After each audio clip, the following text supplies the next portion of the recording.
Pagre-remap ng ECU tuwing magpapalit po tayo ng pipe o aftermarket pipe sa mga motor po natin, kailangan po ba talaga?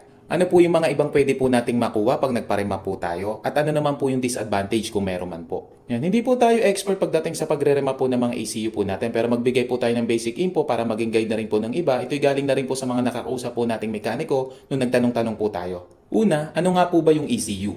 O yung tinatawag na Engine Control Unit. Isa sa pinakasimpleng paliwanag kung ano yung ECU, isa yan sa parts ng motor natin na tinuturing na parang utak o memory ng motor po natin, kung saan dyan nakasave yung settings na susundin ng motor po natin o ng makina ng motor natin mula sa pagbuhay hanggang sa pag-umaandar po tayo. Kung ano po yung nakasave po doon, yun ang susundin ng motor po natin.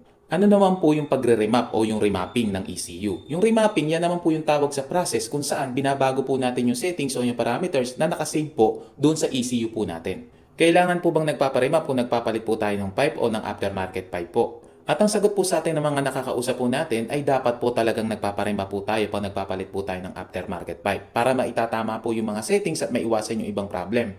Yung iba po ang na-encounter backfire o delay po yung hatak, pero yung iba mas malala po. Minsan tumitirik na po o hindi na po umaandar yung makina. Isa po yun sa dapat po nating maiwasan kaya mahalaga pong nagpaparemap. At yung backfire issue nga po yung isa sa mga common na i-encounter nung nagpapalit ng pipe na hindi po nagpaparemap. At binigyan nila tayo ng example kung paano nangyayari po yun lalo sa mga Honda po na motor po natin. Dahil ang mga motor nga daw po natin na nakaset sa lean o tipid o mahina yung buga ng gasolina, pagkatapos nga daw po nun ay nagpalit po tayo ng pipe o mas lumaki po yung exhaust niya, kaya isa po yung sa dapat maitama yung AFR, yung air fuel ratio po niya para maiwasan po natin yung backfire. At para iwas na rin daw po ng damage ng makina po natin. At hindi daw po totoo na pagre-reset lang ng ECU ay sapat na pang nagpalit po tayo ng pipe. At hindi rin daw po totoo na katagalan ay kusang mag-a-adjust yung settings ng ECU at hindi daw po mangyayari yun na kusang mag-a-adjust kung hindi mo ipaparemap yung mismong ECU po. At magbigay po tayo ng ilan na pwede po nating makuha o ng motor po natin pag nag-remap po tayo ng ECU. At ang isa sa pwede po nating makuha pag nagparemap po tayo is maaalis po yung ECU limit po niya. Kasi nga po, di ba po, ang motor po natin is kumbaga naka-eco mode o naka-tipid mode. Yun, maaalis na po yun. At ang mga sumunod na nga daw po dun is gaganda po yung throttle response po ng motor po natin.